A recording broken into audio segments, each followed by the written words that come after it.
psaume 116. La Bible dit: j'ai aimé l'Éternel car il a attendu ma voix, mes supplications, car il a incliné son oreille vers moi, et je l'invoquerai durant mes jours.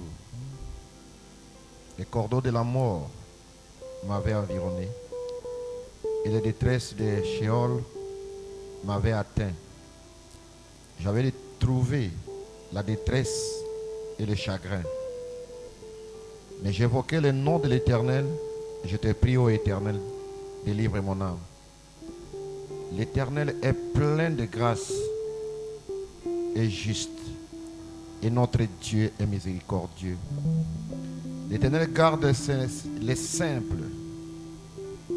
J'étais devenu misérable, il m'a sauvé. Mon âme retourne en ton repos, car l'Éternel t'a fait du bien. Car tu as délivré mon âme de la mort, mes yeux des larmes, mes pieds des chutes. Et qui n'ont nos têtes, nous voit simplement nos mains dans sa présence. Dieu Tout-Puissant, tu demeures le même hier, aujourd'hui et pour toujours. Le ciel et la terre passera, mais ce que tu as promis à l'épouse, ce que tu as promis à ton église, ce que tu as promis à te racheter, Seigneur, se matérialisera. Nous croyons une chose, c'est que tu demeures le même hier, aujourd'hui et pour toujours. Bénis, Seigneur notre Dieu, la réunion de ce soir. Bénis chaque croyant, Seigneur notre Dieu. Que ta grâce nous couvre, Seigneur. Reçois la louange, la gloire et l'honneur dans le nom de Jésus-Christ. Nos mains sont simplement levées dans sa présence pendant que nous murmurons ces chants. Moment de prière, moment de prière qui m'appelle de soucis et m'invite au trône de mon Père pour faire connaître mes désirs. En temps de peine et de chagrin, mon âme est souffre consolée. Et quand j'aime et prie ton pardon, retour mon moment de prière. Oh glory. Merci Seigneur. Merci Jésus-Christ, le Dieu surnaturel. Lorsqu'un peuple invoque ton Saint-Nom, Seigneur, tu descends, tu te manifestes, tu agis, Seigneur. Demeura le même hier, aujourd'hui et pour toujours. Mon âme bénit ton nom, Seigneur. Mon âme te glorifie. Mon âme t'exalte, Elohim, Dieu, les puissants conquérants, les mêmes hier, aujourd'hui et pour toujours. Reçois la louange, Seigneur, la gloire et l'honneur pour tout ce que tu fais au milieu de nous, Seigneur. Pour ta présence, pour les guérisons surnaturelles, pour des délivrances, Seigneur, pour tout ce que tu opères au milieu de nous. Sans toi, nous ne pouvons rien, Seigneur. Mais avec toi, nous sommes plus que capables, Père. Louange, gloire et honneur à toi. Dans le nom de Jésus-Christ, nous te prions pour ta gloire. Encore une fois, que les saints de Dieu disent Amen. On va chanter ces chants et on va aller directement écouter la parole de Dieu ce soir. Amen. Laissons voir notre joie, nous qui aimons le Seigneur. Joignons au chant un doux encore. Joignons au chant un doux encore. Et environnant les trônes, et environnant les trônes, nous marchons, merci, merveilleuse, merveilleux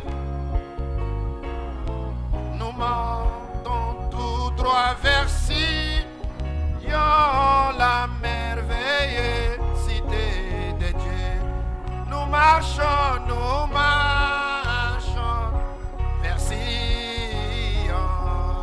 merveille, merveille Sion, nous montons tout droit vers Sion,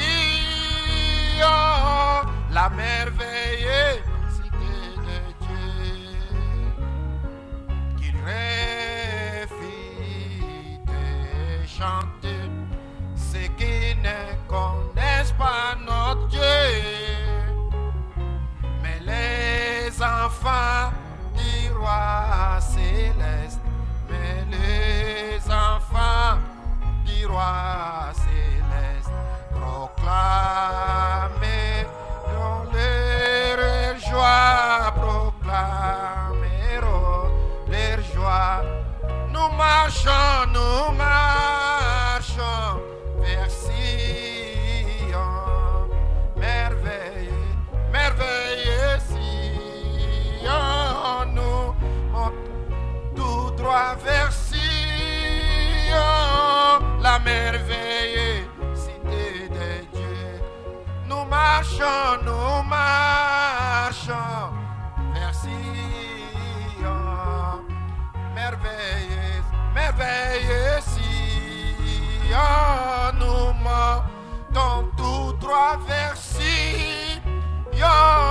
la merveille cité de Dieu. Glory. Amen. Alors simplement étant en esprit ce soir, écoutez ces chefs-d'œuvre du prophète. Amen. Christ lui-même, identifié dans tous les âges. C'est même Dieu qui s'est identifié à Paul et à tous les groupes qui étaient là au temps de Paul. Avec Irénée Colomba jusqu'à aujourd'hui, à ce temps de la fin avec Malachie 4. Et rassurez-vous que Christ lui-même doit être identifié avec toi. Comme un fils sémence exemple. Amen. C'est un chef-d'œuvre. Alors simplement en étant en esprit, et rassurez-vous que Dieu vous bénira richement. Que Dieu vous bénisse.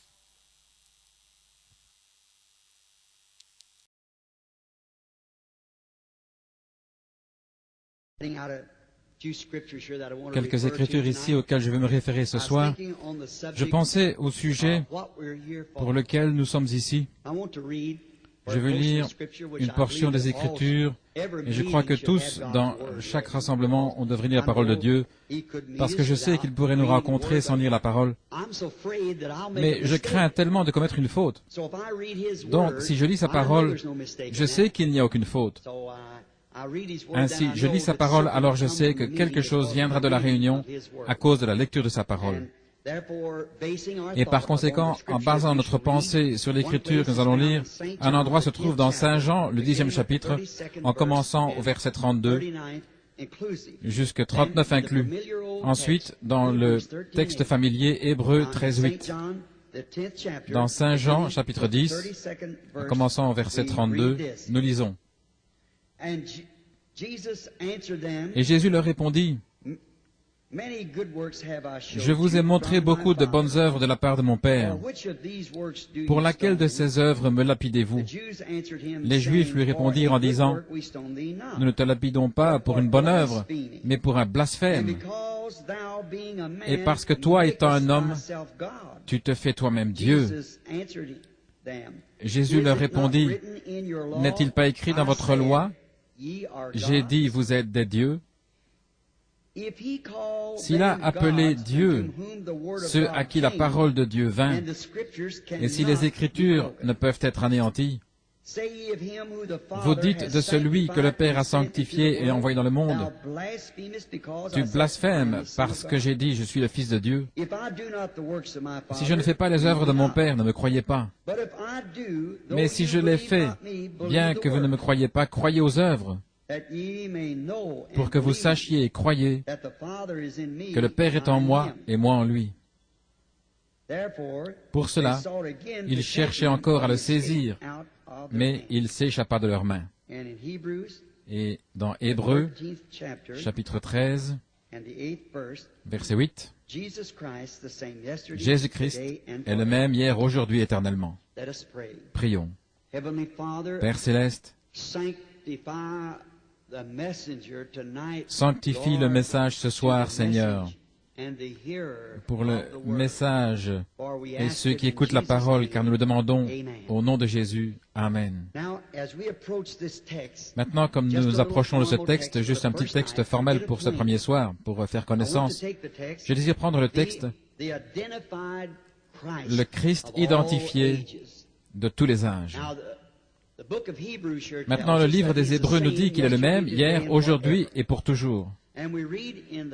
Et nous lisons dans la Bible ici que ces Juifs étaient en train de l'interroger. Nous voyons que les Grecs l'interrogeaient. C'était une question constante. C'était parce que tant de gens avaient des interprétations différentes à son sujet. Personne n'a jamais entendu parler de lui sans qu'il désire le voir. Je suis sûr que si je demandais ce soir combien aimerait voir Jésus, chaque main se leverait. Il n'y a personne qui ait jamais entendu parler de lui, qui désire le voir. Il y a quelque chose dans son nom. Simplement, cela nous enchante. Il y a quelque chose qui secoue notre cœur, simplement entendre le nom Jésus. Parce que dans ce nom, nous avons le pardon des péchés. Nous avons notre rédemption. Car toute la famille dans le ciel porte ce nom-là. Ainsi, Dieu a pris ce nom humain pour être placé sur lui-même quand il a été manifesté dans la chair.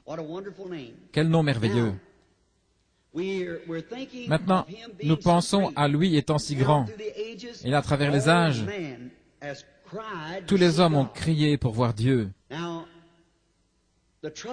Maintenant, le problème, depuis le temps de Job, je pense que Job est considéré comme l'un des plus vieux livres de la Bible. C'était placé juste dedans, écrit au temps de Moïse. Moïse a écrit les 4 premiers livres.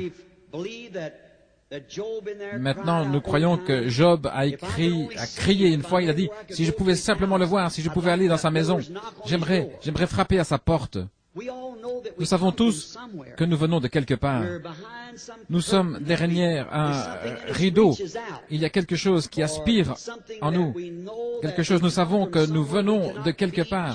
Nous ne pouvons pas être exactement ce que nous sommes sans qu'il y ait quelque chose derrière nous.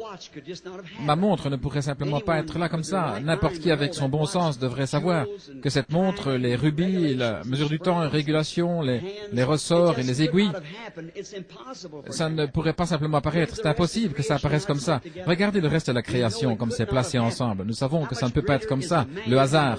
Combien plus l'homme par rapport à une montre. L'homme a conçu la montre, il l'a réglée, il l'a assemblée. Ainsi, s'il est impossible pour cette montre que ce soit par hasard, combien plus grand pour vous et moi que nous ne venions pas ici par hasard. Il doit y avoir un créateur avant nous. Si nous regardons sa grande création, comment il vit en elle, nous observons une feuille, comment une feuille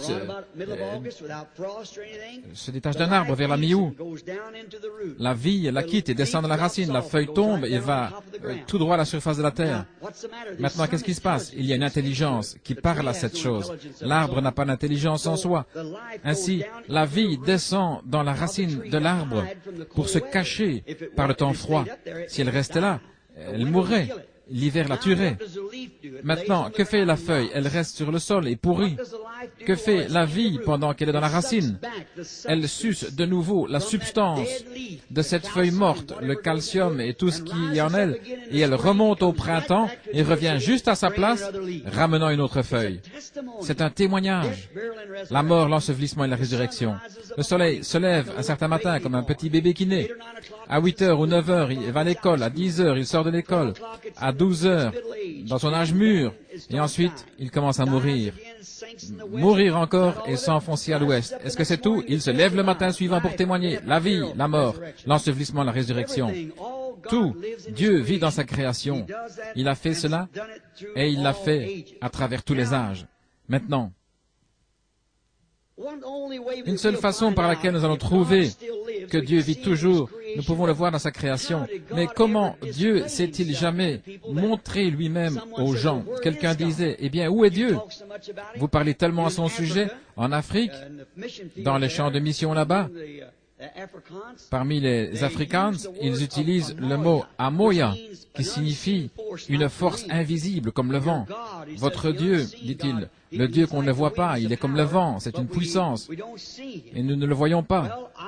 Eh bien, je crois que nous pouvons le voir, parce que nous trouvons dans le 12e chapitre de Saint Jean, quelques Grecs sont venus pour voir Jésus, et ils ont dit, « Messieurs, nous voudrions voir Jésus », et on les a amenés à lui, vers ses disciples.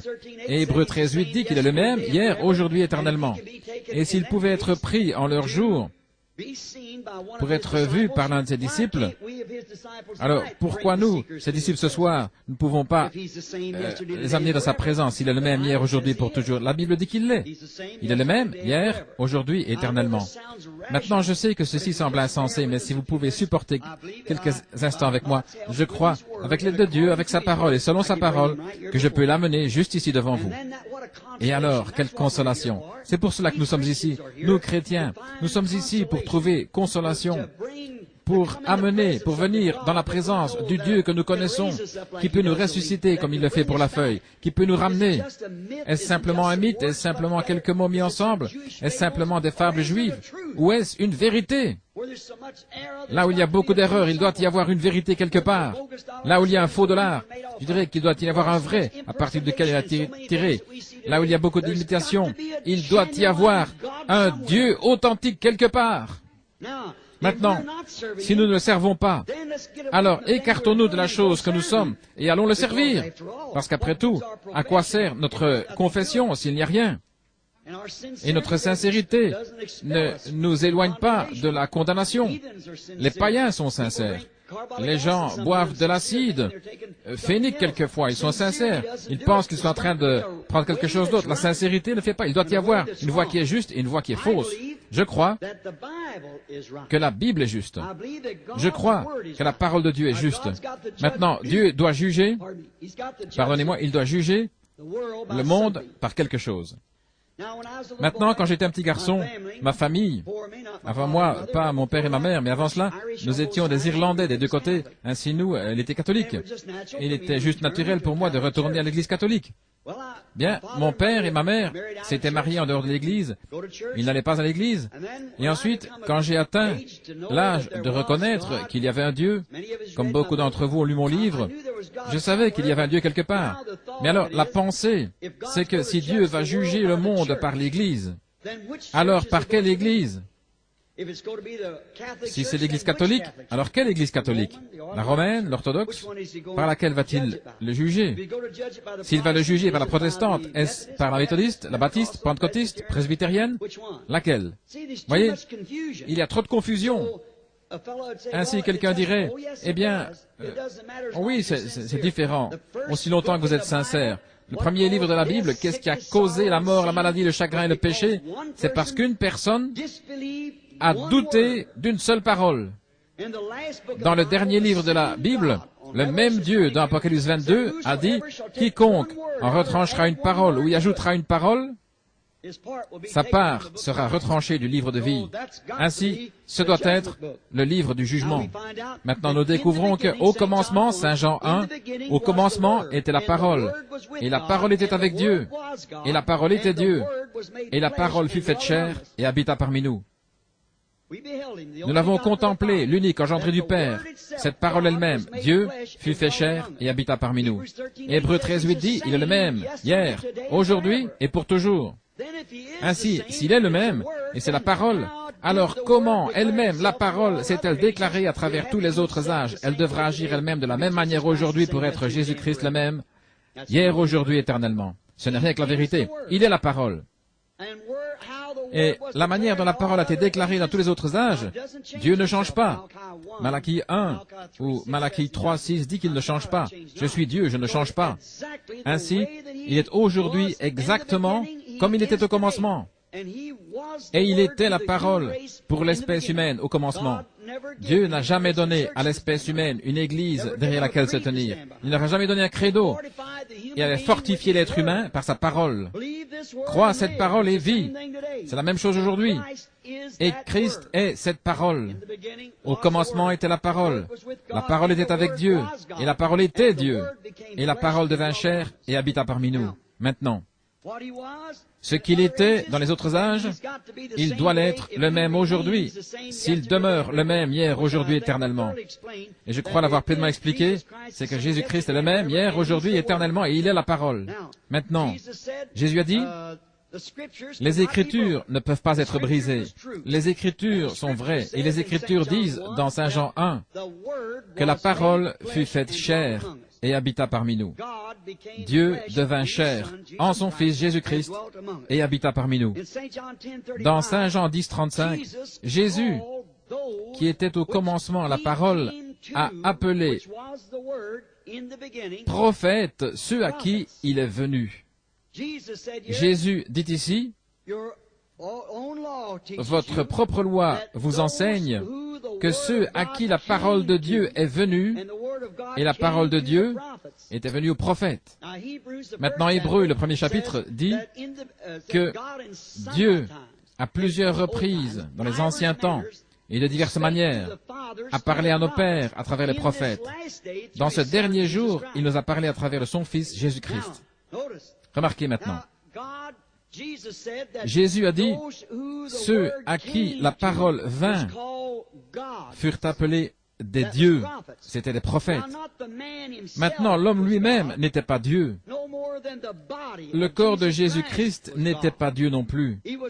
Il était un homme, et Dieu était voilé derrière lui. Dieu s'est toujours voilé au public, et s'est révélé toujours aux gens qui veulent le croire. Dieu, dimanche passé au tabernacle, j'ai prêché sur le Dieu dévoilé. Dieu s'est toujours voilé derrière quelque chose, pour que les gens du monde extérieur ne puissent rien savoir à propos de lui. Mais il se révèle lui-même à ses enfants et à ceux qui veulent entrer derrière ce voile. Dans l'Ancien Testament, il y avait des peaux de blaireau qui cachaient Dieu. Il était dans la gloire de la Shekinah. C'était derrière les peaux de blaireau. Avant qu'il n'aille derrière les peaux de blaireau, la parole était en Moïse, le prophète. Il est allé sur la montagne, il a rencontré la colonne de feu, et celle-ci lui a parlé. Il est descendu et accompli les signes du prophète. Il a fait sortir les enfants d'Israël de l'Égypte jusqu'à cette montagne, et ensuite Dieu est descendu et a identifié Moïse en l'emmenant dans cette colonne de feu et en se voilant. Personne d'autre ne pouvait y aller. Personne ne pouvait essayer d'imiter cela. Il ne pouvait pas le faire. Il mourrait. Il a pris un homme qui est allé derrière, dans la colonne de feu, dans la gloire de Dieu, dans la gloire de la Shekinah. Et quand il est sorti avec cette parole pour cet âge-là, il brillait tellement de la gloire de Dieu qu'il devait voiler sa face. Les gens ne pouvaient pas le regarder fixement. Et ça, c'était le voile naturel. Qu'est-ce que c'est? Quand un homme perce ce voile dans la gloire de la Shekinah, alors le monde l'appelle fanatique. Ils ne peuvent pas voir ce qui ne va pas. Mais là derrière, il n'a pas de beauté, peut-être il ne pourrait pas prononcer ces mots correctement. Il pourrait ne pas être correctement habillé. Il pourrait ne pas se vêtir des habits de clergé. Elle pourrait ne pas se vêtir de la façon dont il pense qu'elle le devrait. Voyez, mais à l'intérieur, derrière cette peau de blaireau, derrière cette peau humaine, là-dedans se trouve la gloire de la Shekinah. Là-dedans, il y a la puissance. Là-dedans, il y a la parole. Là, il y a le pain de proposition. Et la gloire de la Shekinah, qui est la lumière, qui constitue la lumière, qui mûrit le grain. Vous, les gens du Kansas, connaissez cela grâce à vos récoltes de blé. Sans ce soleil, il n'y aura pas de lumière. Et jusqu'à ce que vous entriez derrière cette peau de blaireau, jusqu'à ce que vous sortiez de votre ancienne peau, vos vieilles pensées, vos vieux credos, et que vous entriez dans la présence de Dieu, alors la parole devient une réalité vivante pour vous. Alors vous êtes éveillés à la gloire de la Shekinah. Alors la Bible devient un nouveau livre. Alors Jésus-Christ est le même hier, aujourd'hui, éternellement. Vous vivez dans sa présence, mangeant les pains de proposition, qui est seulement pourvu ce jour-là pour les croyants, les sacrificateurs.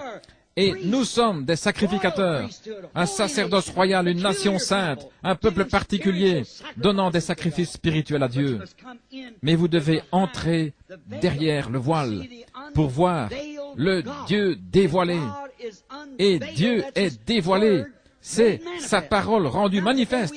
Maintenant, aujourd'hui, nous avons beaucoup de gens qui disent, eh bien, nous, dans tel et tel, nous croyons ainsi. Et l'autre groupe dit, nous, en tant que tel et tel, nous croyons ainsi. Voyez, vous avez tellement d'interprétations. Dieu n'a pas besoin d'interprète. Il interprète sa propre parole. La Bible dit, ce n'est pas l'objet d'une interprétation particulière. Dieu se révèle lui-même. Il le fait. Au commencement, il a dit que la lumière soit. Et il y a eu la lumière. Ça n'a pas besoin d'une interprétation. Dieu a dit, une vierge concevra. Elle a conçu. Ça n'a pas besoin d'interprétation. Dieu a dit dans les derniers jours, il répandra son esprit sur toute chair. Et il l'a fait. Cela n'a pas besoin d'interprétation. C'est toujours la parole. La parole est Dieu. Dieu, dans chaque âge, a donné en partage sa parole. Et regardez là. Il a envoyé un prophète. Et la parole du Seigneur vient au prophète. Le prophète la révèle à l'assistance et l'assistance la croit. Et alors c'est Dieu en action. Dieu qui est en action par son esprit. Maintenant, nous trouvons qu'il s'est identifié comme le Fils de l'homme. Maintenant, pour accomplir, quand il est venu sur la terre, souvenez-vous, il s'est identifié lui-même au public, à l'extérieur. Il s'est identifié comme Fils de l'homme. Il est venu en 3 noms de fils. Il est venu comme Fils de l'homme, Fils de Dieu, Fils de David. Maintenant, le Fils de l'homme, c'est un prophète. Même Jéhovah lui-même appela Ézéchiel, Fils de l'homme. Jéhovah, parlant à un homme prophète, l'appela Fils de l'homme. Et Jésus s'identifia lui-même comme Fils de l'homme, parce que les Écritures ne peuvent pas être brisées. Dans Deutéronome 18, 15, Moïse a dit, après que les enfants d'Israël disent « Ne permets plus que Dieu nous parle, nous voulons que Moïse nous parle », il a dit « Je ne leur parlerai plus comme cela, mais je leur enverrai un prophète ». Dans Deutéronome 18, 15, il a dit « Le Seigneur votre Dieu suscitera un prophète semblable à moi ». Et ainsi, cette écriture ne peut pas être brisée. Il devait venir comme Fils de l'homme. Maintenant, c'était pour son âge, quand il était ici sur la terre. Ensuite, quand il est mort, ressuscité et est monté, et a envoyé de nouveau le Saint-Esprit, c'était le Fils de Dieu. Dieu est Esprit. Et à travers les âges de l'Église, il était Fils de Dieu. Et alors, dans le millénium, c'est Fils de David, assis sur le trône, régnant. Il est monté, celui qui vaincra s'assiera avec moi dans mon trône, comme j'ai vaincu, et je me suis assis sur le trône de mon Père. Il est assis sur le trône du Père maintenant. Mais dans le millénium, il se met sur son propre trône, parce qu'il est le Fils de David. Il est Fils de l'homme, Fils de Dieu, Fils de David. Voyez, c'est tout simplement parfait. Maintenant, nous découvrons qu'il devait venir comme prophète. L'immuabilité de sa parole. Dieu ne change pas. Dieu ne change pas, car il était le prophète qui était en Joseph. Il était le prophète, il était Dieu en Joseph, il était Dieu en David. Regardez Joseph, il était juste le portrait presque parfait de la vie de Christ. Mais il a commis une faute pour montrer que ce n'était pas lui. Les hommes font des fautes. Voyez, il a dit à Pharaon, il a dit à son père, qui était un prophète, Jacob, il a dit, dites à Pharaon que nous sommes des éleveurs, parce qu'un berger, c'est une abomination devant un Égyptien. Mais le père, l'esprit, ne lui avait pas permis de faire cela. Il a dit, vos serviteurs, les bergers. Ainsi, vous voyez, Joseph, qui a commis une faute. David, le grand homme, a fait une faute. C'était un homme selon le cœur de Dieu. Pourtant, il a pris Bathsheba, pensant qu'il pouvait cacher cela du Dieu même qu'il avait servi toute sa vie. Mais Dieu l'a dévoilé par Nathan le prophète, voyez. Et pourtant, regardez David, quand il sortait exilé loin de son propre peuple, un roi rejeté, sa propre fille avait été violée par son frère, et les autres frères avaient tué celui-ci, et il était là, Absalom s'était levé et avait divisé l'armée, suscitant une révolution. David, son propre père, était excommunié, retranché, rejeté par son peuple. En sortant de la ville, le petit homme, quelque peu paralysé, se traînant là, le ridiculisait, crachant sur lui, se garde à tirer son épée, disant, « Épargnerai-je la tête de ce chien qui crache sur mon roi ?» David a dit, « Laisse-le tranquille. » Dieu lui a dit de faire cela. Sans doute David ne savait pas ce qu'il était en train de faire. Il montait le même mont des Oliviers là, en pleurant un roi rejeté. Quelques centaines d'années plus tard, Jésus-Christ se trouvait sur la même montagne, le fils de David, en train de pleurer comme un roi rejeté. Et ils ont craché également sur lui. Vous voyez, toutes ces choses donnaient un portrait de Christ. C'était une partie. Dieu ne change pas, sa nature ne change pas, son caractère ne change pas. Il est toujours la parole. Oui. Et Malachie 3:6 prouve cela. Il change simplement sa forme pour chaque âge. Dans chaque âge, il a réservé une partie de la parole qui a été prophétisée, qu'elle arriverait dans certains jours. Bien, quand cet âge apparaît, Dieu entre simplement dans une autre forme. Voyez, c'est Dieu tout le temps. La parole faite chair et habitée parmi nous. Maintenant, dans Hébreux 4, nous découvrons, Hébreux 4.12, que Jésus était parfaitement identifié par ses œuvres, ce qu'il faisait, parce que Hébreux 4.12 dit que la parole de Dieu est plus tranchante qu'une épée à double tranchant. Elle discerne aussi les pensées et les intentions du cœur. C'est comme cela qu'Abraham, quand cet homme l'a rencontré avec la poussière de ses vêtements, et nous découvrons que quand Abraham a vu cet homme, il l'a appelé à l'écart. 2 d'entre eux sont descendus à Sodome. Une belle image de ce jour dans lequel nous vivons. Et nous trouvons un moderne Billy Graham et ceux de Sodome, les faisant sortir. Regardez, l'Église élue, la vraie semence d'Abraham. Lot était un neveu. Mais Abraham, cet homme n'est point descendu, celui qui parlait avec Abraham. Et comme il parlait avec Abraham, il a dit, Abraham, maintenant souvenez-vous, son nom était Abraham, quelques jours avant ça. Et sa femme, c'était Sarai, pas Sarah. Il a dit, Abraham, où est ta femme Sarah? Elle est dans la tente derrière toi. Il a dit, je vais te visiter selon le temps de la vie. Et Sarah, dans son cœur, elle a ri en quelque sorte. Et l'homme avec le dos tourné à la tente, il a dit, pourquoi Sarah a-t-elle ri dans la tente derrière lui? Et Abraham a appelé cet homme Elohim. Elohim, celui qui existe par lui-même. Maintenant, le mot anglais, Dieu, signifie n'importe quoi. Ces mots anglais, vous devez faire attention parce qu'ils renferment toutes sortes d'idées perverties. Un Dieu, ce pupitre pourrait être Dieu, un arbre pourrait être Dieu, un homme pourrait être Dieu, n'importe quoi pourrait être Dieu, ce mot anglais. Mais Elohim signifie celui qui existe par lui-même.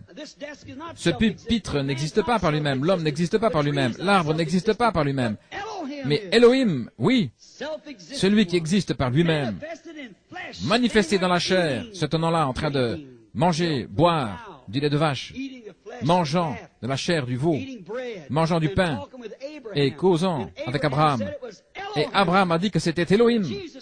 Et Jésus, dans Saint Luc 17, a dit, comme il en était au jour de Sodome, ainsi en sera-t-il au retour quand le Fils de l'homme sera rendu manifeste. Non pas Fils de Dieu maintenant, le Fils de l'homme manifesté. Quand il est en train de se révéler, se faisant connaître à son Église, le Fils de l'homme sera révélé juste avant le Fils promis. Abraham avait vu Dieu sous plusieurs formes, une lumière, des visions, mais Dieu ici était dans un homme, juste avant que le Fils attendu et promis apparaisse. Jésus a dit, avant que le Fils promis ne revienne, Elohim se manifestera, sa parole, dans la chair. Dieu. Messieurs, nous voudrions voir Jésus. Dieu manifesté comme étant le même dans tous les âges. Cela a toujours été ainsi, il s'est caché dans la chair humaine. C'est Dieu en vous. Encore un peu de temps et le monde ne me verra plus. Mais vous, vous me verrez. Je serai avec vous. Il est même en nous. Il y sera jusqu'à la consommation, jusqu'à ce qu'il se révèle dans la forme venant du ciel. La parole de Dieu de cet âge, qu'a-t-il promis pour cet âge? Si vous regardez dans la Bible et vous voyez la promesse pour cet âge, et vous voyez que c'est la vivre, peu importe qui a dit que c'est vrai ou faux, c'est vrai parce que c'est Dieu interprétant sa propre parole. Il n'a pas besoin de personne pour dire, eh bien, ces jours sont passés, il n'y a rien de tel que la guérison divine, et tout ça c'est du fanatisme.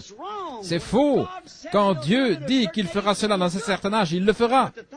Mais la chose, c'est que nous entrons dans un courant passé, une école, une ancienne école, et nous manquons. C'est la raison pour laquelle nous avons manqué Jésus quand il est venu.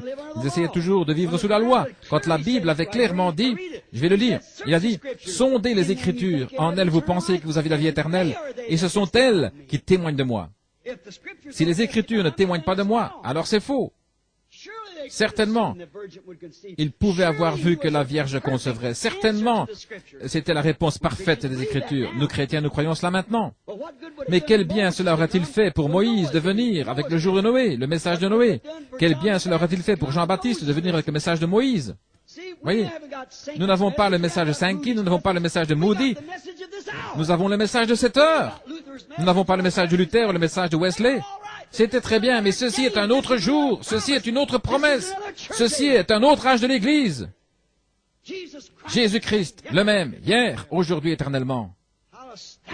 Comme c'est étonnant, combien les gens peuvent être aveugles dans cet âge. Mais ça doit être ainsi.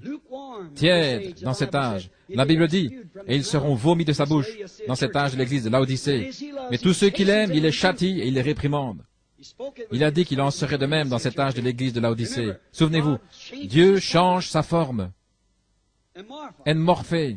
Le mot grec signifie qu'il met un masque différent, comme dans Carmen ou quelque chose, ou la pièce de théâtre de Shakespeare. C'est comme un acteur. Il change sa forme. Tout ce qui était ses prophètes, c'était Dieu dans ses prophètes. Jésus l'a dit, vous les appelez Dieu, ceux à qui la parole de Dieu est venue. Et me voici, le Fils de Dieu. Comment me condamnez-vous? Oh là là, c'est la même chose aujourd'hui. C'est Dieu manifesté dans la chair. Le message de l'heure. La lumière du jour. Nous ne pouvons pas avoir ces autres messages-là du passé. Ils ont été complètement vécus. Nous vivons dans un reflet de lumière. C'est le plus grand vol que la nation ait jamais connu a été accompli en Angleterre par de fausses lumières, de faux feux de signalisation. 7 millions de dollars ont été volés dans un train. Le plus grand endettement, un repère pour l'âge des bandits dans le monde. Et le plus grand repère des bandits dans l'âge, dans le monde où nous vivons, c'est une fausse lumière dans cette heure dans laquelle nous vivons, essayant de nous ramener en arrière à une espèce de credo ou ces choses, alors que nous sommes des épîtres vivantes. En d'autres mots, nous sommes des épîtres qui vivent, qui sont écrites et qui maintenant vivent la parole de Dieu, comme il l'a promis dans cette heure. La parole manifestée des épîtres écrites qui ont été vécues. C'est ce qu'étaient les apôtres, c'est ce qu'était Jean-Baptiste. Il était la voix de celui qui criait dans le désert. Il essayait de leur dire cela. Il était aussi Malachie 3. Voici, j'envoie mon messager devant ma face pour préparer la voie devant le peuple. Il était cette parole vivante. Et la vraie Église née de nouveau dans cette heure est la parole vivante de Dieu. Elle est la parole de cet âge, rendue manifeste. Sondez les Écritures et voyez ce qui doit arriver dans cet âge. Voilà encore Christ vivant, changeant simplement son masque de l'un à l'autre. Maintenant, il était complètement identifié comme le Messie. Ils auraient dû le connaître. Nous connaissons que le Messie était censé faire cela. Il était censé être un prophète. C'est ce que dit la Bible. Voilà ce qu'il a dit qu'il était. Moi, le Fils de l'homme. Qui dites-vous que je suis, moi, le Fils de l'homme? Il s'identifie toujours comme le prophète de l'âge. Il s'identifie comme le prophète de Dieu. C'est ce qu'il était. Mais il était plus qu'un prophète. Il était le Dieu prophète. Ce que David était, ce que Moïse était, ce qu'Élie était, ce que tous étaient. En lui demeure la plénitude de la divinité corporellement. C'était le Dieu prophète. Il était Dieu, Jéhovah, devenu chair en son propre Fils, se suscitant un tabernacle pour se manifester dedans. Tous les restes, tous les autres ont failli. Ils avaient des défauts. Il n'y a point de défaut en lui. Mais Dieu lui-même a dit, celui-ci est mon Fils bien-aimé en qui j'ai pris plaisir de demeurer. C'est juste, aucune faute en lui. Écoutez-le. Il était Dieu manifesté. Ils ont dit, tu te fais toi-même Dieu ou égal à Dieu. Il l'était. Il était son propre Fils. Il était la manifestation de Dieu. Dieu était en Christ, réconciliant le monde avec lui-même. Et dans ce dernier jour, il parle au peuple à travers son Fils, Christ Jésus, se faisant connaître, alors qui est Christ, la parole. La parole de qui? La parole de Moïse? Oui, mais aujourd'hui, il est la parole manifestée pour ce jour. Remarquez comment était Jésus maintenant. C'était un prophète. Nous voyons, il avait le signe messianique. Dans Saint Jean, chapitre 1, pour 5-10 minutes avant de terminer. Saint Jean 1, nous le voyons venir sur la terre, il était né d'une vierge, c'est ce que dit la Bible, il était conçu dans le sein d'une vierge. Maintenant, ce n'est pas que cette vierge soit une déesse, vous dites, qu'en est-il de Marie? Elle était imparfaite, elle était la femme, simplement une femme comme toute autre, pas une déesse, une femme. Quelqu'un disait, n'avez-vous pas honte de dire cela? Non, monsieur, regardez, voit-elle comme il a faute? Eh bien, voici où il en a fait une. Lorsqu'ils sont allés à la fête de Pentecôte, et que les gens ont effectué un voyage de 3 jours, et ses parents l'avaient perdu. Ils sont retournés pour le chercher, et ils l'ont trouvé dans les Écritures, en train de débattre avec les sacrificateurs dans le temple. Regardez ce que Marie a dit, juste devant ces sacrificateurs. Ces critiques Elle a dit, « Ton père et moi t'avons cherché avec larmes. » Mais la parole redresse toujours l'erreur. Il était la parole, un garçon de 12 ans. D'où lui vient cette sagesse? Souvenez-vous, juste là, elle a renié son témoignage. Elle a dit que Dieu était son père. Et la voici ici en disant, « Ton père Joseph et moi t'avons cherché avec larmes. » Il a dit, « Ne sais-tu pas que je dois m'occuper des affaires de mon père? » Voyez, s'il avait été avec son père, Joseph, si Joseph était son père, il serait en train de fabriquer des portes, des meubles et autres. Mais il s'occupait des affaires de son père, redressant la parole pour ce jour-là. Il était la parole. Voyez, Marie a commis cette faute, mais lui n'en a commis aucune. Il était le parfait. Remarquez, quand il est né, il a été élevé, baptisé par Jean. Le Saint-Esprit est venu sur lui dans le désert, à la sortie. Son ministère a commencé la guérison. Et il y avait un homme appelé Simon. Et il est venu avec son frère André à la réunion. Maintenant, écoutez attentivement. Nous sommes sur le point de clôturer et voir ce qu'il était alors. Et il a parlé au Père, les prophètes, dans les derniers jours, il a parlé par son Fils. Voyez ce que Dieu est aujourd'hui, s'il est identifié de la même façon. Comment s'est-il identifié? Est-il descendu en disant, maintenant, je suis passé par l'école, j'ai ma licence en lettres, doctorat, en droit, etc. Je suis prêt pour mon ministère? Non, monsieur, il n'a pas fait cela. Il est allé dans le désert, comme Jean l'avait fait. Il en est sorti loin du Saint-Esprit. Remarquez comment il s'est identifié quand il a commencé à prêcher. Il y avait un homme, André. Il avait entendu Jean. Il était allé avec Jésus pour découvrir où il était. Il l'a suivi jusqu'à la réunion. Il a amené son frère, Simon. Dès que Simon est entré dans la présence de Jésus, Jésus a dit, « Ton nom est Simon, et tu es le fils de Jonas. » Cela l'a identifié. Juste là, le nom de Pierre a été changé de Simon à Pierre, ce qui est une petite pierre, et il est devenu la tête de l'Église plus tard.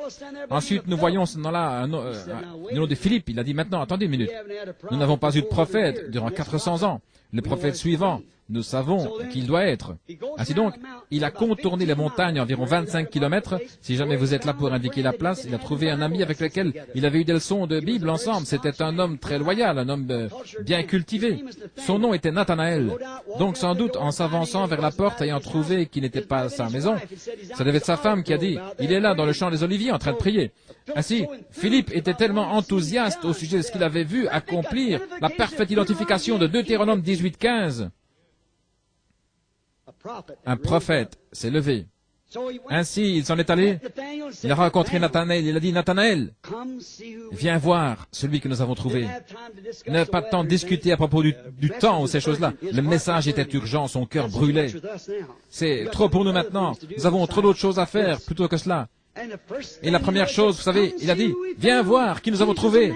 Jésus de Nazareth, le fils de Joseph. » Introduisons-nous un peu dans leur conversation alors qu'ils marchent le long de la côte. Je peux entendre Philippe dire à Nathanaël, « Tu connais ce vieux pêcheur là-bas? Le vieux pêcheur qui est mort il n'y a pas longtemps? Jonas? Non, non, son fils, Simon. Oui, oui, je me souviens avoir acheté du poisson chez lui. Eh bien, qu'y a-t-il à son sujet? Il n'a pas beaucoup d'instructions, il ne peut même pas signer son propre nom.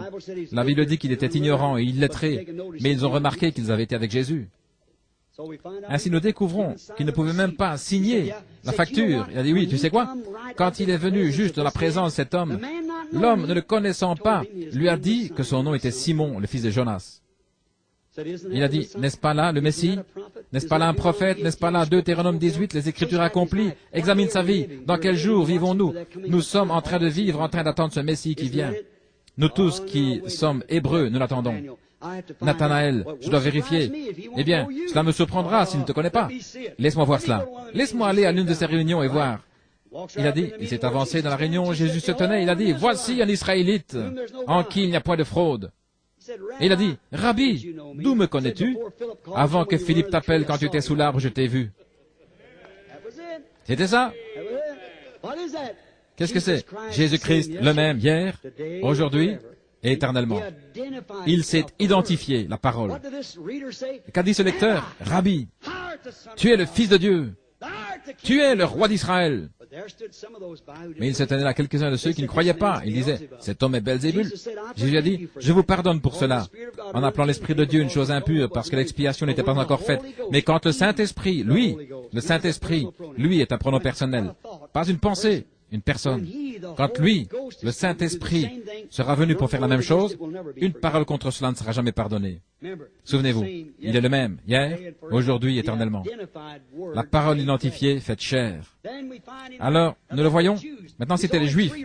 Il n'y a que 3 races de gens. Nous pouvons avoir nos ségrégations, et les intégrations et tout ce que vous voulez. Ce n'est pas mon intérêt, je suis un serviteur de Christ, servant tout homme. Mais écoutez, laissez-moi vous dire, regardez, s'il y avait le Juif, le gentil et le Samaritain. Et regardez l'Évangile, en partant de Pierre avec les clés. Il a ouvert cela le jour de la Pentecôte pour les Juifs. Philippe est descendu, il a baptisé les Samaritains, a chassé les démons. Le Saint-Esprit n'était pas encore venu sur eux. Pierre est venu leur imposer les mains, ils ont reçu le Saint-Esprit. Et à la maison de Corneille, les gentils l'ont reçu. Maintenant, les nations, nous anglo-saxons, nous n'attendions même pas le Messie. Nous étions des païens, avec des massues sur notre dos, en train d'adorer des idoles. Mais le Juif et le Samaritain attendaient un Messie. Et il ne vient uniquement qu'à ceux qui sont en train de l'attendre. Gardez ceci à l'esprit tout au long de cette réunion. Il rencontrera uniquement ceux qui le cherchent. Finalement, alors il allait à Jéricho, il devait passer par la Samarie, après les montagnes. Il est allé là, à l'endroit où il s'est identifié comme Messie, montrant son signe messianique, et ils ont blasphémé. Ainsi, il devait passer par la Samarie. Ils attendaient aussi un Messie. Il est arrivé à Sichar, vers 12 heures. Le puits est toujours là. Il s'y asseye juste après, juste au port de la ville, là où se trouve la pompe publique, et ils viennent pour puiser de l'eau. Ils laissent simplement descendre avec une manivelle leur grand récipient, comme aujourd'hui. Et parler d'équilibre, quelques-unes d'entre vous, les femmes, marchez avec des livres sur la tête. Vous devriez voir comment ces femmes marchent avec un récipient d'environ 23 litres sur la tête, et chacune des hanches, et elles marchent simplement en tenant l'équilibre. Et là, vers midi, il avait envoyé les disciples dans la ville pour acheter des vivres. Et il y avait une femme de mauvaise réputation dans la ville. Il ne lui était pas autorisé d'être avec le reste des femmes. Elle est venue au puits pour avoir sa portion. Alors qu'elle était en train de faire descendre le pot, elle a regardé et un homme était assis là qui lui a parlé. « Femme, apporte-moi à boire. » Maintenant, ils avaient la ségrégation là entre les Juifs et les Samaritains. Elle lui a fait savoir directement que ce n'était pas la coutume pour un homme de son genre de demander à une femme chez elle, une Samaritaine, une faveur, parce que les Juifs et les Samaritains n'ont pas de sentiments les uns pour les autres. Ils n'ont pas de choses en commun. Il a dit, mais si tu connaissais à qui tu t'adresses, tu m'aurais demandé à boire et je t'aurais donné une eau que tu viens pas puiser ici. Qu'est-ce qu'il faisait? Il contactait l'esprit de la femme, il était un prophète. Et la discussion était là, il devait adorer à Jérusalem ou à la montagne. Il a dit, le Père cherche ceux qui adorent en esprit et en vérité. Et il a continué jusqu'à ce qu'il trouve ce qui était le problème de la femme. Il est allé droit jusqu'à ce qu'il découvre son problème. Nous savons tous ce que c'était. Si vous lisez la Bible, Saint Jean 4, qu'avons-nous trouvé? Elle avait trop de maris. Il a dit, va prendre ton mari, viens ici. Elle a dit, je n'ai pas de mari. Il a dit, tu as dit la vérité, car tu en as eu 5. Regardez la différence entre ces petites femmes et ces sacrificateurs en ce jour-là. Elle a dit, monsieur, je perçois que tu es un prophète. Nous n'en avons pas eu pendant 400 ans. Je perçois que tu es un prophète. Nous savons que quand le Messie viendra, c'est la chose qu'il fera. Est-ce juste?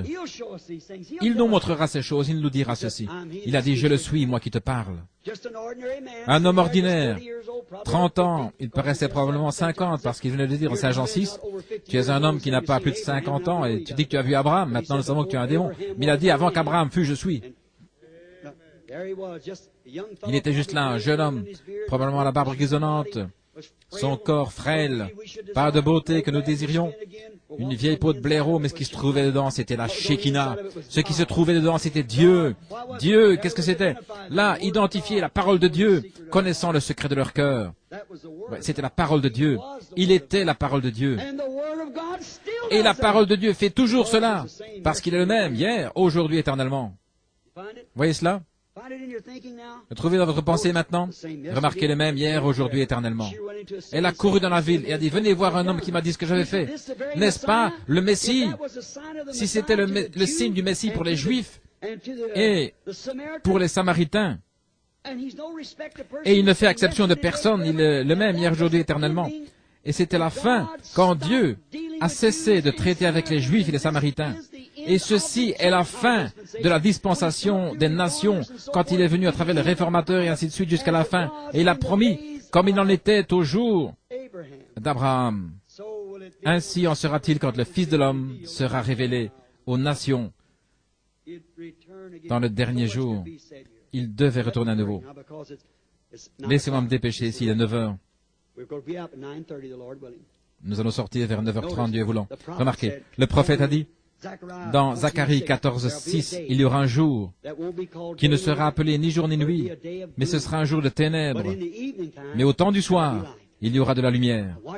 Maintenant, regardez rapidement. Aucune écriture ne peut être brisée. Tout doit être accompli. Maintenant, comment le soleil se lève-t-il? Où se lève-t-il? À l'est. Où se couche-t-il? À l'ouest. La civilisation a voyagé avec le soleil, et de même l'évangile. Saisissez? Maintenant, nous sommes de nouveau juste à la côte ouest. Si nous allions un peu plus loin, nous allons revenir à l'est. Nous allons traverser juste autour du Pacifique jusqu'à l'est. Vous voyez, maintenant la civilisation a voyagé avec le soleil. L'Évangile a traversé les eaux, il est venu à partir de la Méditerranée, a traversé le Saint-Paul à l'Allemagne. L'Allemagne a traversé la Manche, l'Angleterre. Il a traversé au-delà de l'Atlantique jusqu'aux États-Unis. Et maintenant, c'est encore retourné au Pacifique. Regardez, le même soleil qui se lève à l'est est le même soleil qui se couche à l'ouest. S-U-N, le soleil. Et le même Saint-Esprit qui est tombé le jour de la Pentecôte à l'est. Maintenant, c'était un jour qui ne pouvait être appelé jour. C'était sombre. Un jour sombre, pluvieux. Vous voyez ici au Kansas, pluvieux, sombre. Nous avons eu assez de lumière pour nous joindre à l'église, pour faire ces choses, assez de lumière pour sortir un peu. Mais il a dit, au temps du soir, il y aura de la lumière.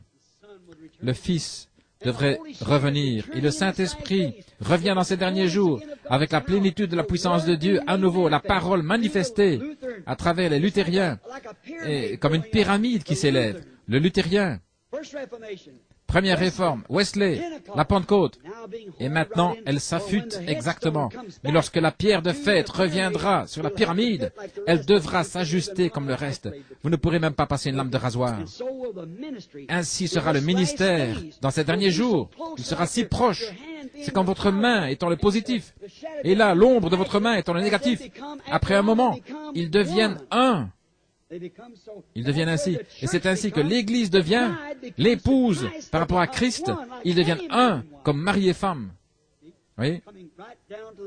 Ça revient dans les derniers jours. Nous essayons de vivre dans l'éclat d'un autre jour. Il est le même, hier, aujourd'hui et éternellement. Il s'identifie parfaitement avec Hébreux 13:8. Jésus-Christ le même, hier, aujourd'hui, éternellement. Si nous avions vécu au temps de Luther, nous regarderions en arrière ici. Et si nous avions vécu au temps de Sardes, Luther était ce messager, c'est exact, avec le cheval et le reste. Et dans l'âge de Wesley, Philadelphie, le grand réveil, l'amour fraternel, nous trouvons Wesley exactement à la place où la Bible a dit qu'il serait. Nous trouvons cela aujourd'hui. C'est l'heure dans laquelle nous vivons. Ces Grecs ont manqué de le voir. Pourquoi? Messieurs, nous voudrions voir Jésus. Ils ont manqué de le voir parce qu'il était habillé dans son temple humain. Dieu, dans un homme. La chair humaine était ce qui les avait aveuglés. Ils ne pouvaient pas comprendre. Toi, étant un homme, tu te fais toi-même Dieu. Ou égal avec Dieu. Il a dit, eh bien, si vous pouviez les appeler des dieux par la loi, ceux à qui la parole de Dieu est venue, et aucune écriture ne peut être brisée. Alors, il est la plénitude de cette parole. La parole qui était pour ce jour-là le Fils de Dieu, le Rédempteur, quand Dieu lui-même est venu sur la terre et habité dans un homme pour prendre la mort sur lui-même, pour racheter tout. Cet arbre sorti du jardin d'Éden, pas la femme, l'homme, le second Adam, qui est mort et est allé en terre pour ramener ses substances. Amen. Ces feuilles qui étaient tombées loin en arrière, pour les ramener par la résurrection. Combien pourrait-on dire de choses à ce sujet? Ça prendrait des heures. Mais nous sommes ici à cet endroit maintenant. Les nations de ce jour ont manqué de le voir parce que c'était dans la chair humaine. Je me demande si nous ne faisons pas la même chose aujourd'hui. Je me demande si nous ne faisons pas la même triste faute qu'ils ont faite. Manquer de le voir parce qu'il était, lui, la parole pour cet âge, identifié dans un corps humain. Un garçon qui n'avait pas d'instruction, que nous n'avons jamais connu, fréquentant l'école, pas d'organisation, pas d'instruction. Il n'avait aucune réputation, sinon un homme bizarre, un buveur de vin, un ami des pécheurs, et un homme bouleversant le monde. Né illégitimement, sa mère avait été enceinte par un soldat, et il s'est donné le nom de Fils de Dieu, s'appelant lui-même prophète, ce Galiléen soi-disant prophète. Mais la parole a été rendue manifeste. Tous ceux qui l'ont reçu, à eux, il leur a donné le pouvoir, la puissance pour devenir fils de Dieu. Il en est de même aujourd'hui quand nous voyons ce grand mouvement du Saint-Esprit manifesté. À tous ceux qui l'ont reçu, il leur a donné le pouvoir de devenir fils et filles de Dieu. Jésus-Christ identifié comme étant le même par sa parole dans chaque génération. Inclinons nos têtes. Amis chrétiens, je voudrais vous demander, arrêtons-nous et pensons juste un moment. Est-ce la vérité ou est-ce une erreur? Si c'est la vérité, nous devons tout à cela. Où allons-nous? Où est la fin? Comment pouvez-vous être sûr d'avoir raison? Maintenant, au commencement, il était la parole. Et la parole discerne la pensée qui est dans le cœur. Elle l'a fait à travers les prophètes. Elle l'a fait à travers Christ. Et il a promis cela dans les derniers jours. Car il est le même, hier, aujourd'hui et éternellement. Père Céleste, prends ta parole, place-la dans le cœur des hommes, afin que tous les gens ensemble ce soir, ce petit groupe de gens ici, nous réalisons, Seigneur, que nous sommes en train de vivre dans l'ombre de sa venue. Et les ombres se rapprochent du positif année après année. Nous voyons des signes apparaître, des apparitions terrifiantes. Nous les voyons dans les journaux et dans les magazines. La lune devient comme du sang. Nous entendons parler de tremblements de terre partout dans le monde, frapper le monde entier. Et maintenant, un jour, cela a secoué le monde entier quand le Fils de Dieu fut officiellement rejeté et crucifié. Et maintenant, nous découvrons un grand groupe appelé le Conseil mondial des Églises. Ils l'ont officiellement rejeté, comme il est dit dans cet âge de la Odyssée. Il est à l'extérieur de l'Église, frappant à la porte, essayant de rentrer. Et nous trouvons maintenant qu'il y a un autre tremblement de terre qui a frappé, pas les autres nations, mais cette nation, qui a secoué le monde entier. Jésus a été publiquement rejeté. Et il se tient suppliant ce soir, complètement identifié, le même hier, aujourd'hui, éternellement. Puissent les croyants le voir, puissent ceux qui sont malades le voir, Seigneur. Puissent ceux qui sont ici être capables de toucher son vêtement, comme ils l'ont fait dans les jours passés. Guéris les malades et sauve les perdus. Nous le demandons dans le nom de Jésus-Christ. Amen. Que Dieu vous bénisse. Maintenant, juste un moment pour la ligne de prière. Nous avons exactement 15 minutes pour sortir. Maintenant, tout ce que je pourrais dire, je suis un homme. Mes paroles peuvent faillir comme celles de n'importe qui, je vous l'ai prouvé. Chaque prophète, tous les autres ont fait leurs erreurs. Mais Dieu ne fait pas d'erreur.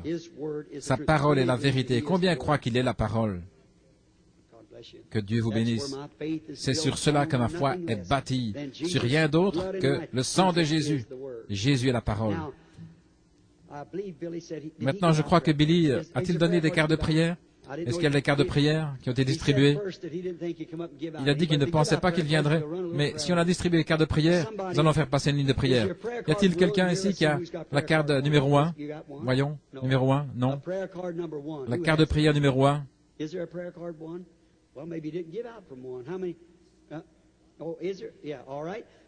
Très bien. Carte numéro 1.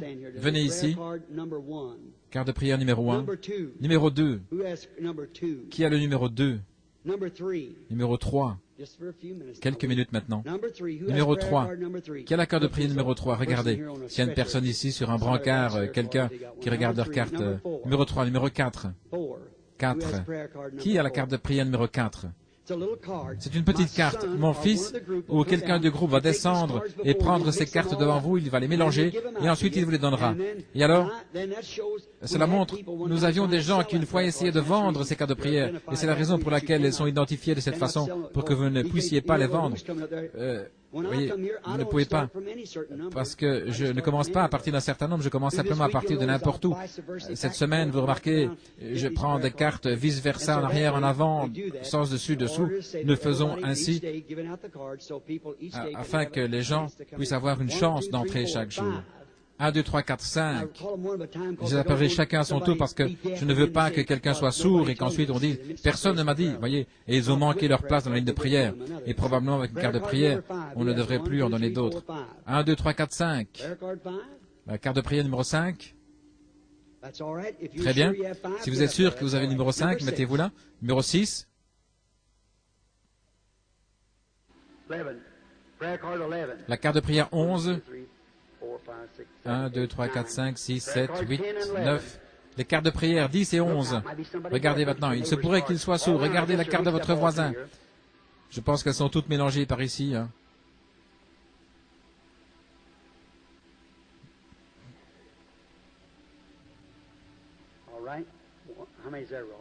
Combien y en a-t-il, Roy? 11, 12, 13, 14, 15. Arrêtons-nous là juste une minute parce que nous n'avons pas beaucoup de temps. Maintenant, combien n'ont pas de carte de prière et vous croyez que Dieu va vous guérir? Levez la main. Que Dieu vous bénisse, c'est juste. Ayez cette foi. Maintenant, souvenez-vous les amis, pendant qu'ils s'apprêtent pour la ligne de prière, ne bougez pas maintenant pendant les 10-15 minutes jusqu'à ce que nous soyons prêts. Voyez, vous êtes un esprit. Je désire vous demander quelque chose. J'ai lu dans les Écritures qu'il est le même hier, aujourd'hui et pour toujours. Et juste, temporairement, je ne l'ai pas encore fait premièrement. Je vous ai montré qu'il est censé faire cette même chose encore dans les derniers jours. Combien croient cela? Malachie 4 et tout cela est censé juste retourner à nouveau. Il descendrait encore s'identifier dans un message prophétique pour ramener le cœur des enfants à la foi apostolique, à la foi pentecôtiste des pères. C'est exactement ce qui est censé être fait. Non pas un credo, mais à la foi originelle. Maintenant, nous croyons cela de tout notre cœur. Maintenant, quelques-uns qui n'ont pas de carte de prière, souvenez-vous. Je suis son serviteur et vous êtes son serviteur. Dieu en moi et Dieu en vous. Vous êtes dans le besoin et moi je suis ici pour vous servir. On met cela ensemble et cela fait Dieu. Maintenant, il était une fois une petite femme, laissez-moi vous donner une écriture. Je crois que c'est dans Saint Jean également, il y avait une petite femme qui avait une perte de sang. Disons qu'elle n'avait pas de carte de prière. Elle voulait qu'on prie pour elle. Mais il y en avait beaucoup qui se tenaient là, elle ne pouvait pas entrer dans la ligne. Ainsi, elle a dit, si je peux seulement toucher son vêtement, je serai guérie. Combien se souviennent de l'histoire? Bien sûr. Et qu'est-ce qu'elle a fait? Elle s'est frayé un chemin et elle a touché son vêtement. Maintenant, le vêtement palestinien, il pend librement. Ils ont aussi un vêtement dessous, parce que la poussière, etc. Vous savez. Maintenant, vous pouvez toucher la veste d'un homme, le bord de sa veste. Mais qu'en est-il de ce grand épais, lourd vêtement palestinien? Cela pendait autour de ses pieds. Il n'a jamais senti cela physiquement. Mais elle a touché son vêtement et elle est retournée dans la foule. Disons qu'elle s'est assise. Elle pourrait s'être mise debout, mais disons qu'elle s'est assise. Qu'est-ce qui est arrivé? Jésus a dit, qui m'a touché? Et vous savez, l'apôtre Pierre pensait que c'était tellement ridicule qu'il a dit, il l'a réprimandé pour cela. En d'autres mots, il a dit, eh bien, regarde, tout le monde est en train de te toucher. Ils penseront ceci, tu ne vas pas bien mentalement. Tout le monde essaie de te toucher, Rabbi. Mais il a dit, mais je perçois que je me suis affaibli. La vertu, c'est-à-dire la force, est sortie de moi. Cette petite femme seule a fait sortir de lui la force. Il a parcouru l'assistance du regard, il a trouvé où elle était, il lui a dit quel était son problème, ce qui était arrivé.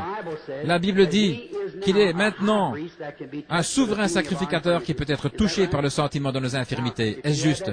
Maintenant, si vous avez cette même foi dans ce même Jésus, cela produira la même chose pour vous. Maintenant, ayez vraiment de la révérence, du respect. Ne doutez pas, croyez de tout votre cœur que Jésus-Christ est le même hier, aujourd'hui et éternellement.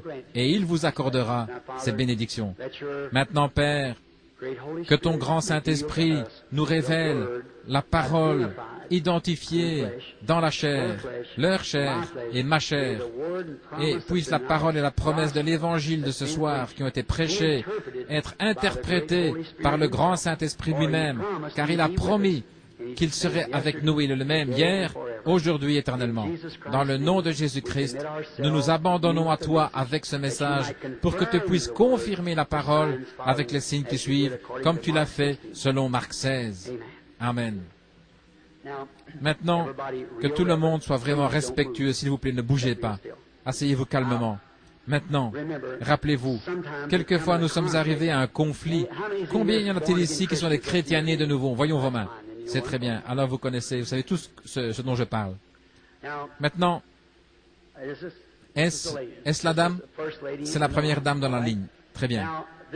Cette dame et moi, à ce que je sache, nous sommes étrangers. Une très belle image de Saint Jean, le chapitre 4. Jésus a rencontré une femme samaritaine au puits. Quelque chose de panoramique comme cela. La première fois qu'ils se sont rencontrés dans la vie. Et à ce que je sache, ceci est la première fois que nous nous rencontrons. Nous sommes étrangers l'un à l'autre. Si c'est juste pour que les gens le voient, simplement levez la main. Voyez? Ceci, c'est pour nous la première fois. Maintenant, s'il est le même hier, aujourd'hui, éternellement, maintenant, pour parler avec cette femme, de la manière dont il l'a fait avec la femme au puits, serait de découvrir quelque chose qu'elle a fait, ou quelque chose qui ne va pas avec elle, ou quelque chose que je ne sais pas, et que je devrais discerner. Je ne l'ai jamais vue, c'est la première fois. Et je suis simplement ici, c'est une étrangère. Maintenant, cela rendrait-il Jésus-Christ le même, hier, aujourd'hui et pour toujours? Cela ferait-il que la parole discerne les pensées qui sont dans le cœur? Voyez? Ferait de lui le même, hier? Voici mes mains et ma Bible. Je n'ai jamais vu cette femme de ma vie. Dieu sait cela. Elle est simplement une femme ce temps-là. Je ne connais pas plus d'elle que ne connaîtrait celui qui est étranger parmi nous, c'est vrai. Et elle le sait. Je ne la connais pas. Mais lui, il la connaît. Et il est la parole. Et la parole révèle le secret du cœur. Dit les choses, les erreurs. Il lui dit quelque chose. S'il a fait quelque chose de faux et ne l'a pas confessé sous le sang, il le lui dira. Si c'est une soi-disant croyante, il le lui dira. Si elle est une croyante, il le lui dira. S'il y a quelque chose qui ne va pas chez elle physiquement, il lui dira. S'il y a quelque chose au lieu d'une autre chose, il lui dira. Il peut faire tout cela parce qu'il est Dieu. Il connaît toutes choses. Je ne sais pas, elle ne me connaît pas, je ne la connais pas. Maintenant, s'il révèle cela de cette manière, vous reconnaîtrez que c'est toujours la parole. Hébreux 4.12, la parole de Dieu révèle les secrets qui sont dans le cœur. Elle connaît leur état. Maintenant, si Dieu nous révèle ceci, sœurs, comme vous et moi, nous nous tenons ici, alors, vous devriez savoir que ce ne serait pas moi, c'est lui. Maintenant, je vais simplement vous parler une minute, la parole comme ceci. Eh bien, je suis en train de prêcher, voyez-vous, et ensuite, je reviens, je vous parle comme il l'a fait avec la femme au puits, tenant une conversation avec elle, jusqu'à ce qu'il ait trouvé quel était son problème. Maintenant, si Dieu me révèle quel est votre problème, eh bien, vous saurez si c'est la vérité ou pas. Et croirez-vous tous? Y a-t-il quelqu'un qui connaît cette femme? Levez la main si vous la connaissez. Oh, beaucoup de gens la connaissent. Très bien. Maintenant, puisse le Seigneur Jésus accorder ceci. Ce devrait, pas seulement la parole prêchée, mais la parole faite chair, se déclarant, se révélant. Maintenant, la Bible ne dit pas que vous vous tiendrez debout ici, est-ce qui ne va pas avec vous, tout à ce sujet, ce que vous avez fait, elle ne dit pas cela. Mais la parole descend réellement, cela identifie celui qui parle. Voyez? C'est la parole de Dieu. Alors, le message est vrai. Ensuite, Dieu identifie le message comme étant la vérité. Le baptême du Saint-Esprit, le plein évangile doivent être la vérité, si c'est correctement identifié. Une chose, vous êtes toutes nerveuses, vraiment nerveuses. Vous êtes inquiète à propos de quelque chose. C'est juste. Vous êtes préoccupées. Vous avez eu ceci depuis quelque temps. Est-ce que c'est? C'est une maladie sur votre membre, c'est sur votre jambe droite. Vous avez peur que ce soit le cancer. Cela vous ennuie. Ce côté droit est complètement paralysé. Vous êtes tourmenté dans l'estomac, cela vous rend malade. Si c'est vrai, levez la main. N'ayez pas peur. Croyez simplement et il vous rétablira. Croyez-vous? Ça va. Allez, en remerciant Dieu pour cela et soyez guéris. Que le Seigneur vous bénisse. Je voudrais vous imposer simplement les mains. Croyez-vous qu'il le m'aime hier, aujourd'hui, éternellement? Maintenant, voici à nouveau une image. Un homme blanc, une femme de couleur. Jésus, un juif, elle, une samaritaine. Voyez, il leur a fait connaître qu'il n'y a pas de différence dans l'espèce humaine. Dieu est mort pour nous tous. C'est juste. Dieu a fait d'un seul sang toutes les nations. Le pays dans lequel nous avons grandi, ayant changé notre couleur, ça n'a rien à voir avec ce qui est à l'intérieur de nous. C'est juste. Maintenant, vous êtes une chrétienne. Je peux tout de suite avoir le sentiment de bienvenue que vous êtes une chrétienne. C'est votre esprit. Ce serait juste comme il a dit, voici un Israélite en qui il n'y a point de fraude. Maintenant, je vois que vous êtes très malade. Un examen prouve que vous avez le cancer. C'est juste. Et ce cancer, vous croyez qu'il peut me dire où il se trouve? Selon le résultat, ce cancer est dans le côlon. Si c'est juste, levez la main. Maintenant, vous savez que quelque chose se tient ici qui vous connaît. Croyez-vous qu'il vous rétablira? Si votre foi peut l'attirer, toucher son vêtement et révéler la même chose qu'il a fait, alors continuez à croire et vous serez guéri, vous serez rétabli. Si vous croyez cela, c'est aussi simple, sœur. Croyez simplement, ne doutez pas. Je suppose que nous sommes étrangers l'un à l'autre, n'est-ce pas? Nous ne connaissons pas. Dieu nous connaît tous les deux. Croyez-vous que Dieu pourrait me révéler votre problème? Croyez-vous qu'il peut me révéler le problème de n'importe qui ici? Croyez-vous cela? Combien ici croient cela? Qu'en pensez-vous? Croyez-vous de tout votre cœur? Alors, vos calculs billets ne vous ennuieront plus. Je l'ai senti venir, je lisais la pensée des gens, je voulais simplement que vous voyiez que je ne le faisais pas. Croyez-vous que je suis son serviteur? De tout votre cœur. Merci. Vous êtes une chrétienne. Oui, vous l'êtes. Et pas une prétendue chrétienne, une vraie chrétienne, née de nouveau. Croyez-vous que moi étant votre frère, je ne connais rien à votre sujet, mais que notre Père Céleste, qui nous connaît tous les deux, pourrait me révéler quel est votre problème? Je vois que vous en avez eu beaucoup. Vous avez subi une opération, et c'était une opération du cancer. On vous a enlevé un sein, c'est juste. Et vous êtes toujours tourmenté. Croyez-vous que vous irez bien à partir de maintenant? Passez juste ici, croyant de tout votre cœur. Que Dieu vous bénisse. Puisse le Seigneur Dieu vous guérir. Ayez foi, ne doutez pas. Croyez simplement de tout votre cœur qu'il est le même, hier, aujourd'hui, éternellement. Maintenant, croyez-vous, madame? Nous sommes étrangers l'un à l'autre. Je ne vous connais pas. Vous ne me connaissez pas. Nous sommes complètement étrangers. Mais le Père Céleste, s'il me révèle quelque chose que vous avez fait, quelque chose que vous n'auriez pas dû faire, que vous auriez dû faire, que vous n'avez pas fait, quoi que ce soit, quoi que ça pourrait être, croirez-vous qu'il est le même hier, aujourd'hui et pour toujours? Vous savez que ça devrait être lui qui le ferait, n'est-ce juste? Vous êtes troublé par une tumeur, et cette tumeur est dans la tête. Vous en avez peur, vous êtes effrayé, c'est juste. Croyez-vous que cela va vous quitter maintenant, que Jésus-Christ vous rétablira? Comme vous avez cru cela, qu'il vous en soit fait ainsi. Continuez à croire, que Dieu vous bénisse. Simplement sur votre route, croyez de tout votre cœur. Ayez foi, ne doutez pas, de tout votre cœur. Votre estomac vous a ennuyé, des problèmes d'estomac. Voulez-vous aller manger? Croyez, c'est ça.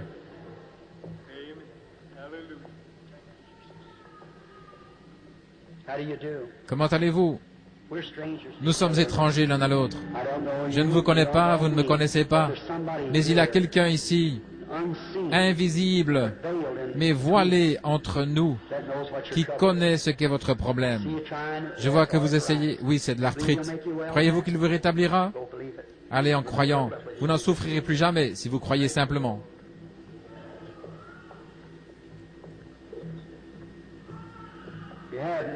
Vous avez beaucoup de choses qui vous ont ennuyé, un trouble de femme pendant longtemps. Ensuite, autre chose. La chose principale qui vous intéresse aussi dans la guérison, c'est l'arthrite. Croyez-vous qu'il va vous rétablir? C'est tout ce qu'il en est. Ayez simplement foi et ne doutez pas.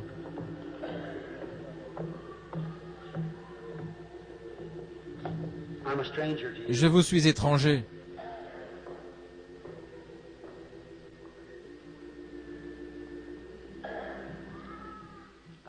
Je ne vous ai jamais vu de ma vie.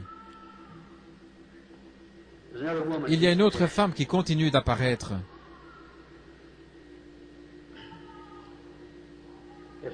Si Dieu me révèle quelque chose à votre sujet, oui, c'est une tumeur. Vous êtes devant une opération. Cette petite femme qui s'étend dans cette chaise attend la même chose, c'est une tumeur. Croyez-vous de tout votre cœur? Oui, Dieu vous rétablira toutes les deux si vous croyez. Imposez votre main sur elle, c'est ça. Dans le nom du Seigneur Jésus, dans le nom du Seigneur Jésus, puissiez-vous être guérie, sœur. Voyez, je ne peux pas expliquer cela, mes amis. Ne me demandez pas de le faire. La pression, la puissance, qu'est-ce qu'une tumeur? C'est une excroissance. C'est une multiplication de cellules. Qu'êtes-vous? Une multiplication de cellules. Qu'est-ce qu'une tumeur? Dans la Bible, on l'appelle un démon, un tourmenteur. Le voilà criant au secours et cela répond en retour. Voyez, deux, justement semblables. Voilà tout ce qu'il en est. Venez, madame. Nous sommes étrangers l'un à l'autre. Vous avez eu un état nerveux pendant longtemps qui a causé une maladie d'estomac, un trouble d'estomac, un ulcère peptique.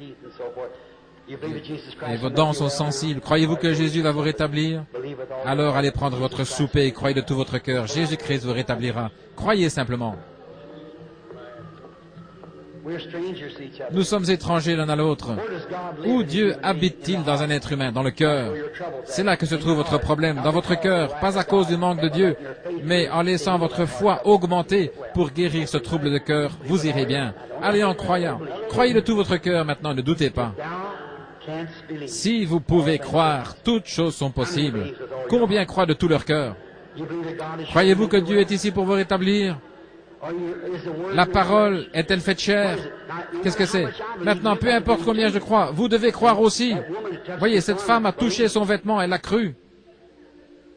Il y a ici un homme qui me regarde. Il a une hernie et des hémorroïdes. Croyez-vous que Dieu vous guérira?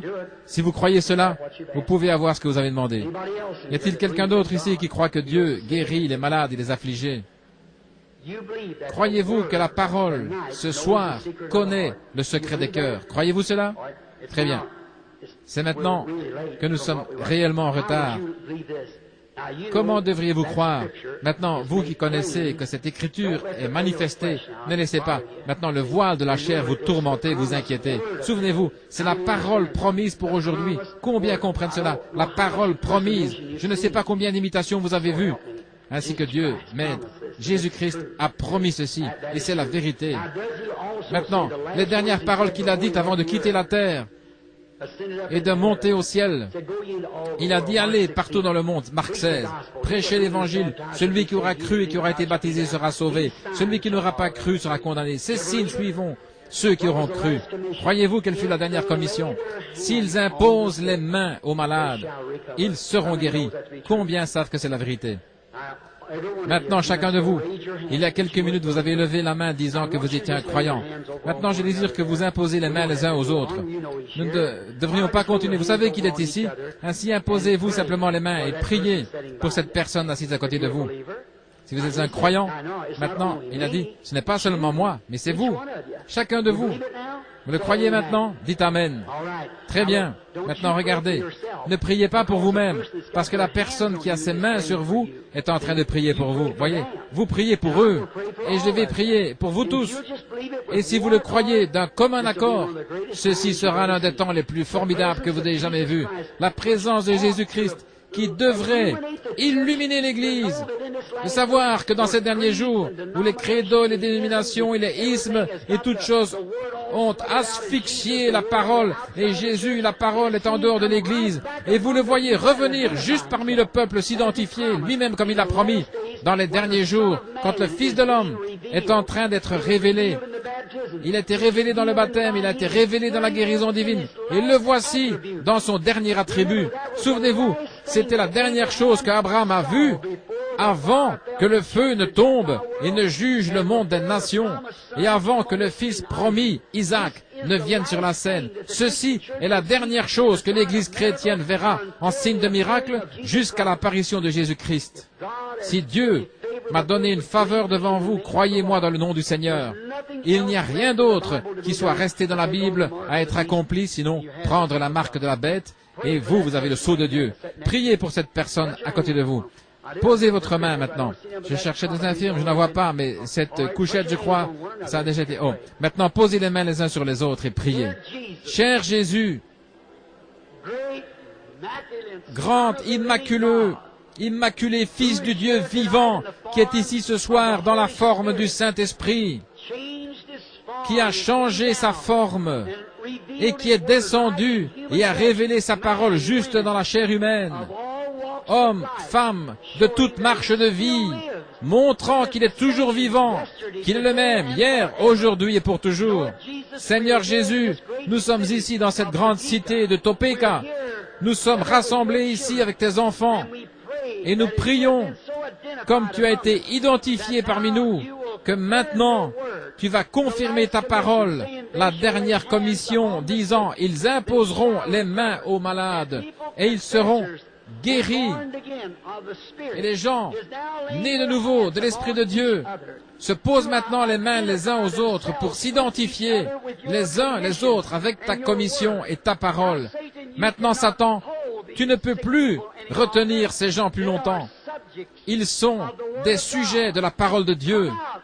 Sors d'eux. Les maladies qui sont dans leur corps, ne les tourmente plus. Laisse-les s'en aller libres à partir de ce soir. Nous, en tant que serviteurs de Dieu, qui ont été identifiés pour confirmer la parole, t'adjurons, dans le nom du Dieu vivant, Jésus-Christ, la parole faite chair parmi nous. Sors de ces gens malades et laisse-les aller pour la faveur du royaume de Dieu et le commandement qui nous a été donné par Jésus-Christ, le Fils de Dieu. Amen. Tous ceux qui croient et qui acceptent votre guérison, sans l'ombre d'un doute, ici, à l'intérieur du voile de la gloire de la Shekinah, pour voir la parole promise dans laquelle nous entrerons plus profondément cette semaine, la voir manifestée juste ici devant nous. Tenons-nous debout en disant, j'accepte maintenant ma guérison. Toi, ma portion éternelle, plus qu'un ami ou la vie, pendant mon pèlerinage, laisse-moi marcher avec toi, près de toi, près de toi, près de toi, près de toi, auprès de toi, pendant mon pèlerinage, laisse-moi marcher avec toi. Ma prière ne sera jamais pour les plaisirs de ce monde. Oui, je souffrirai avec toi. Laisse-moi marcher avec toi, près de toi, près de toi, près de toi, auprès de toi. Oui, je souffrirai avec joie. Laisse-moi marcher avec toi.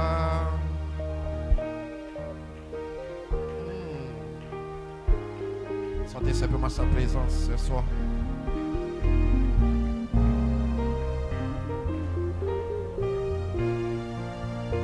Sentez simplement sa présence dans ta vie. Dans une saison où tout est possible à celui qui croit. Où tout peut arriver dans la vie de l'homme. Peu importe la maladie dans ton corps, les cancers, les tumeurs, tout ça doit quitter ta vie. Peu importe un problème dans ta vie qui est bloqué, ça doit se débloquer. Les frères qui est au fond là-bas, laisse ton portable.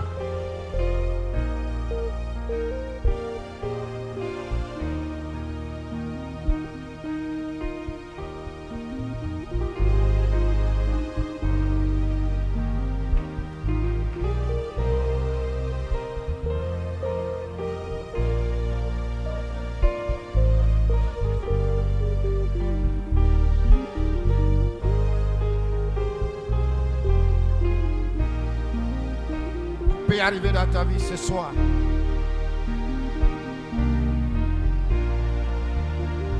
Peut-il y avoir un blocage dans ta vie? Ça sera débloqué par la puissance de Dieu. Ou tu peux retourner chez toi libre, avec une présence du Dieu surnaturel dans ta vie. Et réveille à l'ancienne mode dans la vie des croyants. La prière peut tout. Tout peut arriver dans la vie de l'homme. Christ lui-même identifié avec ses fils, avec ses filles, avec ses rachetés. Il demeure le même. Toi, ma portion éternelle, plus qu'un ami ou la vie, pendant mon pèlerinage, laisse-moi marcher avec toi, près de toi, près de toi, près de toi, oh près de toi, pendant mon pèlerinage, laisse-moi marcher avec toi.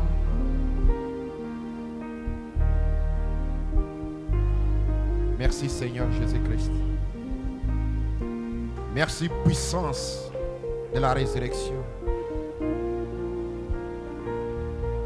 Merci le puissant conquérant, Jésus-Christ le même.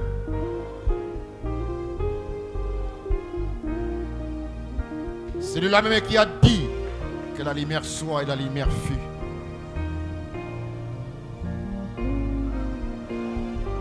C'est lui-là qui a déclaré paix.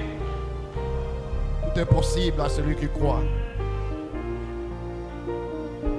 Il y a des semences prédestinées, Père, ce soir ici. Et ceux qui écouteront ce message, donne à tout un chacun le désir de son cœur, Père.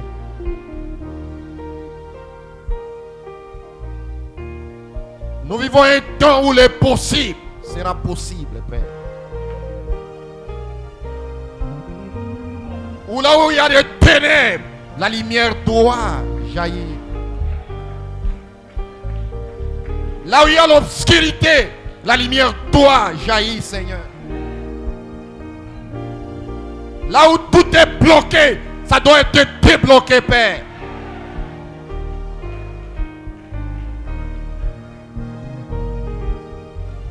C'est dans cette saison que nous vivons, Elohim, où toi-même, le créateur de cieux et la terre, le grand Jéhovah, qui t'identifie avec tes prédestinés pour confirmer ta parole par des signes, des prodiges et des miracles.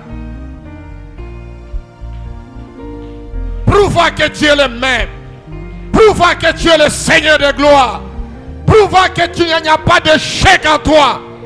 Le nom de Jésus-Christ, c'est un nom qui nous a été donné pour démolir l'enfer, détruire les maladies, détruire le cancer, détruire les tumeurs. Bénis tout un chacun de ce soir, Père. Bénis tes enfants, Père. Bénis ton serviteur. Bénis ses enfants. Bénis chacun de nous, Seigneur. Reçois la louange, Seigneur, la gloire et l'honneur. Retourne avec tout un chacun, Seigneur, chez lui. Nous bénissons ton Saint-Nom. Nous te glorifions, Seigneur.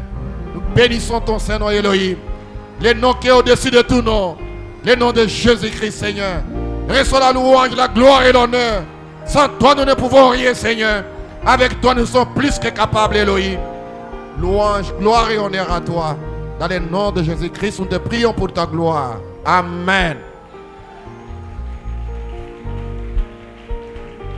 La seule chose que tu dois savoir, lorsque tu pries pour un problème, tu pries pour une situation, tu dois croire que Dieu t'a exaucé. Le reste, c'est que tu dois confesser. Confesser la victoire. Confesser la victoire. Venir prier encore sur le même problème. il y a un peu d'incrédulité qui va commencer à jaillir dans ta vie. Dieu ne travaille pas comme ça. Amen. Notre Dieu ne travaille pas comme ça. Lorsque tu pries, tu crois que Dieu t'a exaucé. Et la seule chose que tu dois faire, c'est de confesser la victoire. Que Dieu, tu me l'as donné. Tu me l'as donné, tu me l'as donné, et tu me l'as donné. Et tu le glorifies toute ta vie. Nous allons nous retrouver ce dimanche prochain. Que Dieu vous bénisse richement. Retournez chez vous. Retournez avec joie. Amen. Doucement et tendrement, Jésus t'appelle. Appelle pour toi et pour moi. Il est au portail, il entend et veille. Veille pour toi et pour moi. Oh viens, oh viens. Toi qui es si fatigué, sincèrement, tendrement, Jésus t'appelle. Pécheur, viens à la maison. Oh viens, oh viens à la maison. Toi qui es si fatigué, sincèrement, tendrement, Jésus t'appelle. Pécheur, viens à la maison. Oh viens, oh viens à la maison. Toi qui es si fatigué, sincèrement, tendrement, Jésus t'appelle. Pécheur, viens à la maison. Oh viens, oh viens à la maison. Toi qui es si fatigué, oh, Jésus t'appelle. Pécheur, viens à la maison.